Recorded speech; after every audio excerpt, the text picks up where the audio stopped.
अस्सलाम वालेकुम। मैं हूं मोहम्मद सलमान। एक दफा फिर आप मेरे यूट्यूब चैनल पे मौजूद हैं। चैनल को सब्सक्राइब करना न भूलें और वीडियो पसंद आए तो इसे लाइक और शेयर जरूर करें। आज हम सीखेंगे कि हम किस तरह से फ्लटर डार्ट के अंदर रहते हुए लिस्ट को मैनिपुलेट कर सकते हैं स्मार्टली। और जो हम लंबे लंबे लूप्स या फंक्शन लिख रहे होते हैं, हम उनको जस्ट वन स्टेप के अंदर रिजॉल्व कर सकते हैं। तो चले हम देखते हैं। मैंने यहाँ पे जो है वो लिस्ट एक ली भी है, आप देख सकते हैं, जिसमें न्यूमेरिक वैल्यूज कुछ रखी हुई है। अब अक्सर बेशतर ऐसा होता है कि हमें जो है वो उन न्यूमेरिक वैल्यूज को जो है वो शफल करना होता है, ठीक है, किसी एक सेंस में। तो हम जो है वो उसके लिए लूप चला रहे होते हैं एक्स वाई जी। आप वन स्टेप में शफल कर सकते हैं। आप जो है वो लिस्ट डॉट शफल यहाँ पे आप कॉल करें और उसके बाद आप इस लिस्ट को प्रिंट करवाएं। और तो अब इस लिस्ट को मैं जैसे ही प्रिंट करवाऊंगा, तो आप यहाँ पे देख सकते हैं कि अब ये शफलिंग होते हुए आपको ये लिस्ट नजर आएगी। आउटपुट जनरेट हो रहा है और देखें इसने इसको शफल कर दिया। मैं दोबारा से इसको रन करता हूँ, दोबारा से इसने इसको शफल कर दिया। तो ये वन स्टेप के अंदर जो है वो आपकी शफलिंग हो गई। अगर मैं दूसरे एक और जो है वो इसका प्रोसेस की तरफ बढ़ूँ, तो अब मिसाल के तौर पे हमें जो है वो अपनी लिस्ट को रिवर्स करना होता है अक्सर बेशतर, कि हम जो है वो अपनी लिस्ट को रिवर्स करके जो है वो सामने ले आए। तो आप सिंपल एक जो है वो इसका कीवर्ड रिवर्स का लिखेंगे तो आपकी रिवर्स हो जाएगी, आपको कोई लूप लगाने की इसमें जरूरत नहीं है। आप जिस तरह से ये देख सकते हैं कि आपकी लिस्ट जो है वो यहाँ पे 25137 थी, ये 73152 हो गई है। ठीक है।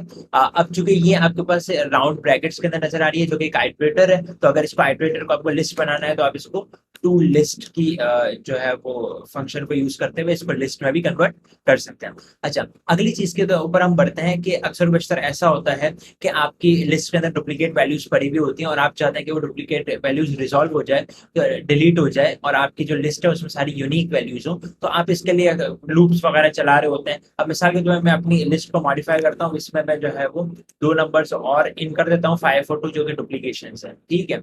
अब मैं यहाँ पे इसको वन स्टेप में करना चाहता हूँ कि किस तरह से इसका डुप्लीकेशन रिजॉल्व हो जाए।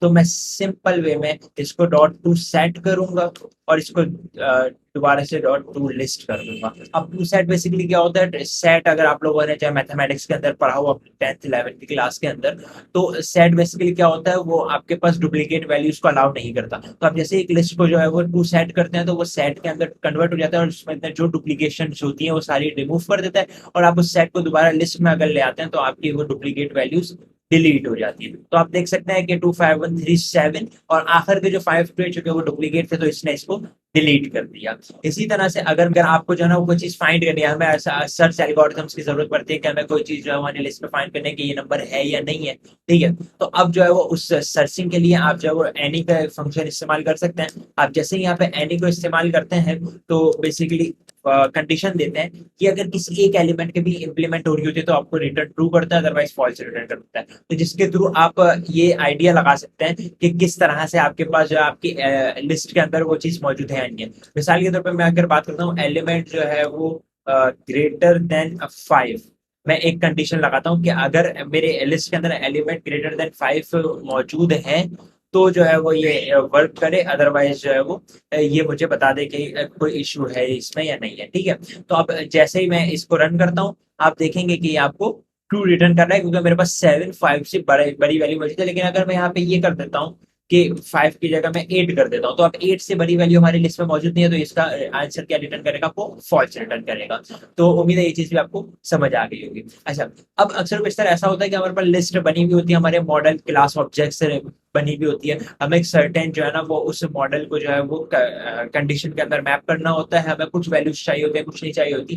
तो अब आप इसको जो है ना वो इस लिस्ट को अपनी एक करस्पॉन्डिंग जो है वो उसकी मैपिंग भी कर सकते हैं और उसको रन टाइम के ऊपर चेंज करके आगे पास कर सकते हैं बाय यूजिंग मैप फंक्शन। यहाँ पे आप इसको एलिमेंट पास करेंगे कि एलिमेंट जो भी आ रहा है, ठीक है, और आप उसको करस्पॉन्डिंग उसकी जो वैल्यू बन रही होती है आप उसके थ्रू इसको रिटर्न करवा देते हैं। ठीक है। अब मैं यहाँ पे जैसे ही रिटर्न करवाता हूँ, मिसाल के तौर पर मुझे ये एलिमेंट जो चाहिए वो एज अ स्ट्रिंग चाहिए, मैं ये कहता हूँ। ठीक है। तो मैं यहाँ पे इसको यूं कर देता हूँ और अब मैं इसको जैसे ही रन करूंगा तो आप देखेंगे कि मेरे पास जो लिस्ट होगी वो एज अ स्ट्रिंग्स जो है वो मेरे पास रिटर्न होके आ रही होगी। मैं इसको डॉट टू लिस्ट भी कर देता हूँ और डॉट टू लिस्ट करने के बाद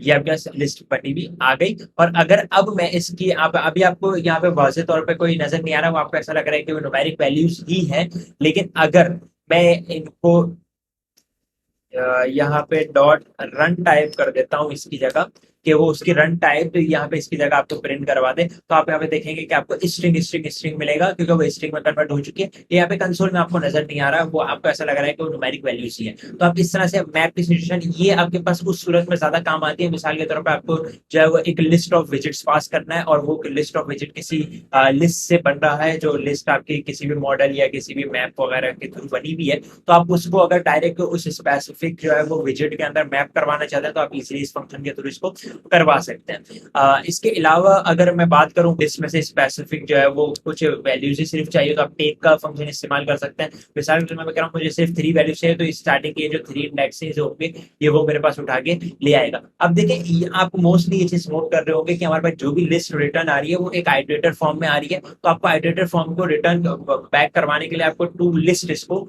जरूर करना पड़ेगा, अगर आपको लिस्ट के तौर पे इसको ट्रीट करवाना है। उम्मीद है आपको ये वीडियो पसंद आई होगी। इस तरह के टिप्स और ट्रिक्स आपको और ज्यादा चाहिए हो तो आप वीडियो को जरूर फॉलो करें, कमेंट करें, तो इंशाल्लाह इसके मजीद सीरीज में मैं बनाता रहूंगा। अब तक के लिए इतना ही, फिर मिलते हैं अगली वीडियो में। अल्लाह हाफिज।